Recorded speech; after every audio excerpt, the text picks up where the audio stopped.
Great, and I'm live again. And this is part two, continuing that post about the fact that actually your job is to be human, not to fit in. And this is part two. Again, do like, share, subscribe if you see this on Rumble or YouTube, because it helps the content to get out to people who are of like minds, to those of you who like the content in this video. So,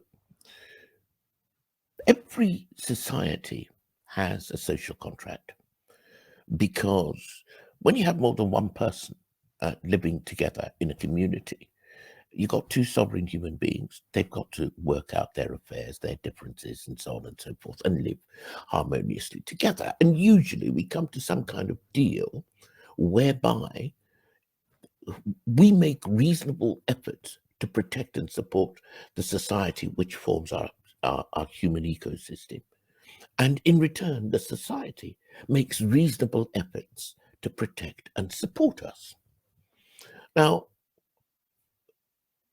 things fall apart when the rights of the individual become less and less and less important, and the rights of the society become more and more and more important.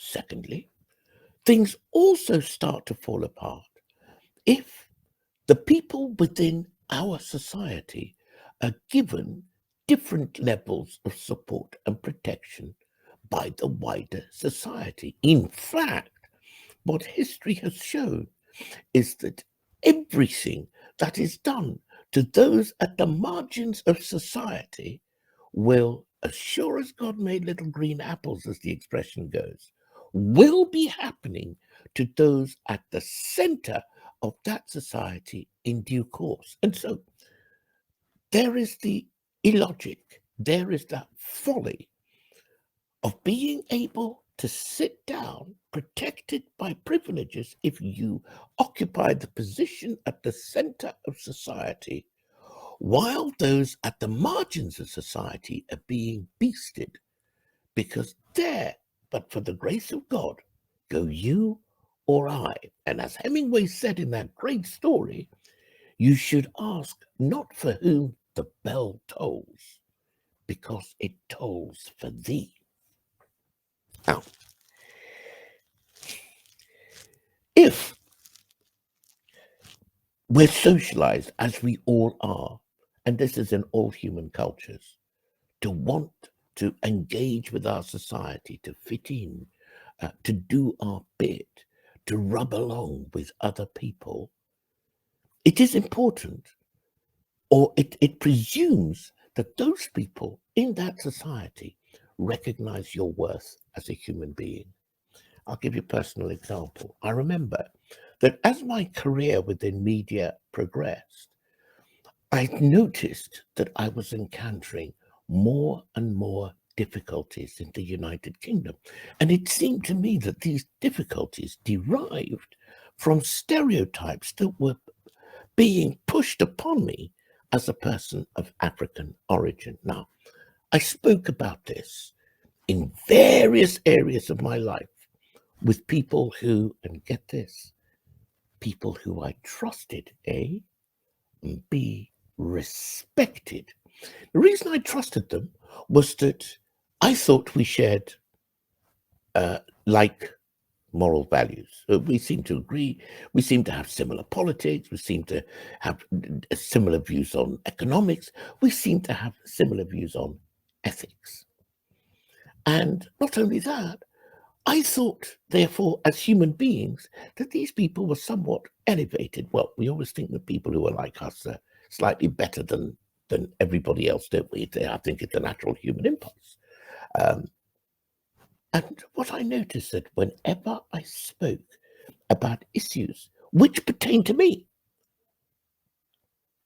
there would be issues about race.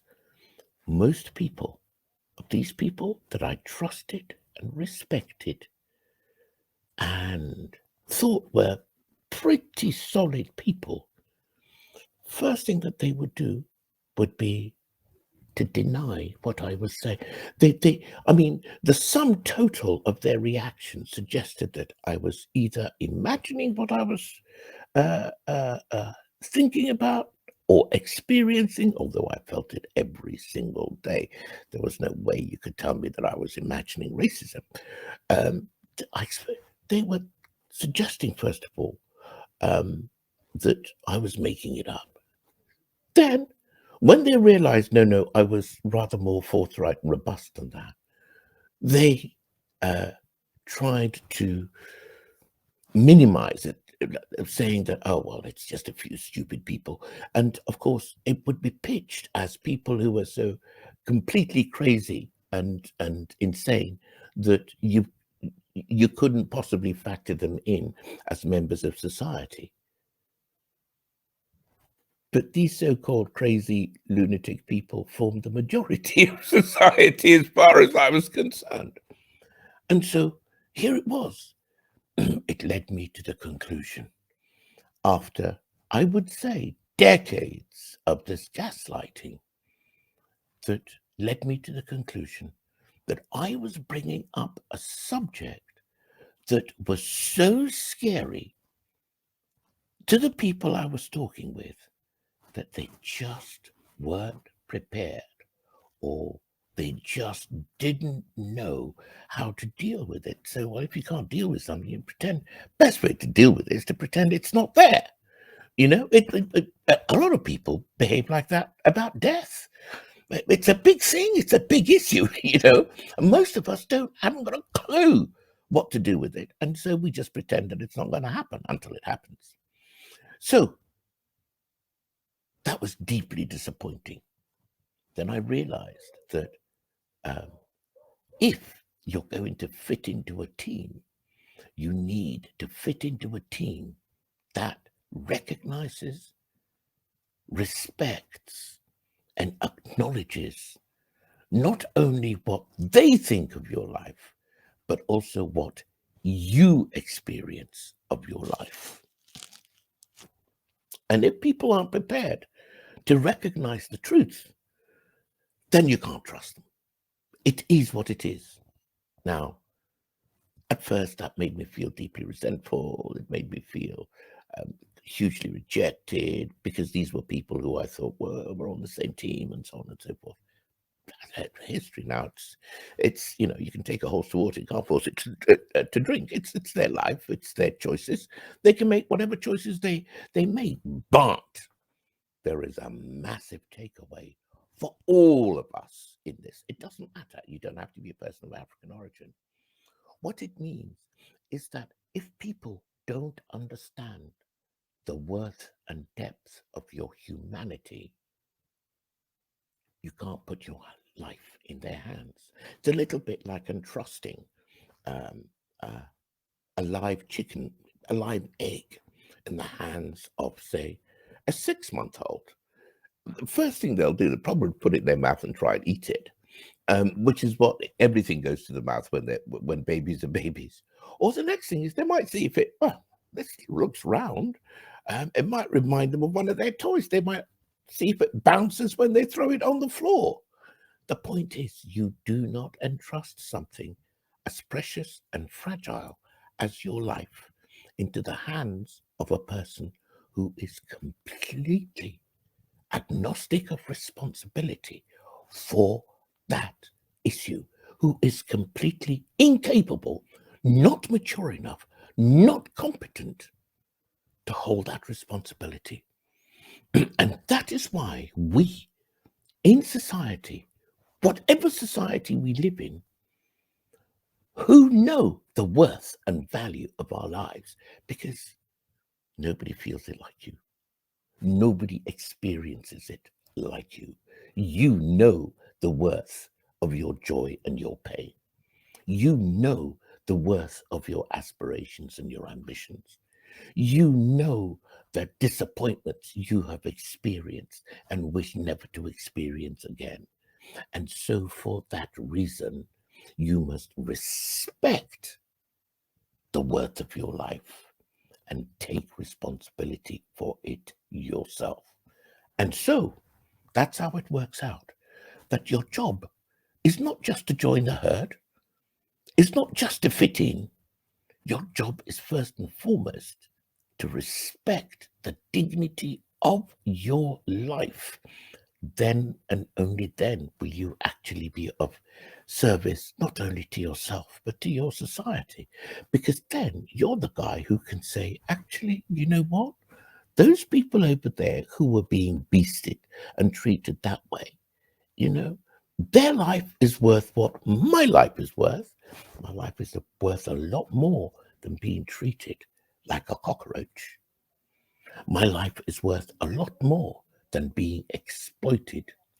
My life is worth a lot more than being gaslighted and told that A is B when we perfectly know that A is A, that north is south when we perfectly know that north is north and south is south and east is east and west is west. That is the point. The moment you take responsibility for the worth of your life is the moment you rock your humanity. And there are a couple of hidden benefits that I can't talk about. I find it difficult to explain. When you respect your life, it seems as if the entire universe starts to respect your life too. I don't know what you feel about religion or spirituality or whatever, but something extraordinary happens when you feel and sense the worth of your life.